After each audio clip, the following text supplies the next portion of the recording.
तुम्हाला माहीत आहे का, रोज जेवताना जर फक्त 2 चमचे हा पदार्थ तुम्ही तोंडी लावण्यासाठी घेतलात तर तुम्हाला असणारे बरेचसे आजार बरे होऊ शकतात. तो कोणता, चला बघूया. त्यासाठी गॅसवर कढई गरम करायला ठेवून त्यामध्ये 2 चमचे तीळ घालायचे, मंद आचेवर खरपूस भाजून घ्यायचे, एखाद्या भांड्यामध्ये काढायचे.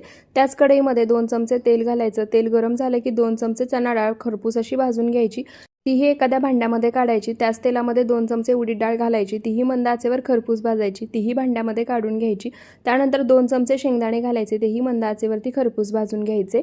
त्यानंतर कढईमध्ये पुन्हा 1 चमचा तेल घालायचं. तेल गरम झालं की 1 छोटा चमचा जिरे घालायचे. जिरे छान फुलले की त्यामध्ये 2 चमचे किसलेलं सुकं खोबरं घालायचं. त्यासोबतच 5 ते 6 लसणाच्या पाकळ्या घालायच्या आणि खोबरंही हलका लालसर रंग येईपर्यंत भाजून घ्यायचं.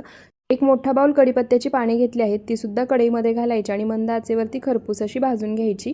सर्व साहित्य थंड करून मिक्सरच्या भांड्यामध्ये काढायचं. त्यामध्ये 1 चमचा लाल मिरची पावडर, 2 चमचे धणे पावडर, आमचूर पावडर, चवीनुसार मीठ घालायचं आणि मिक्सरला फिरून पावडर करायची. कढीपत्त्याची चटणी तयार.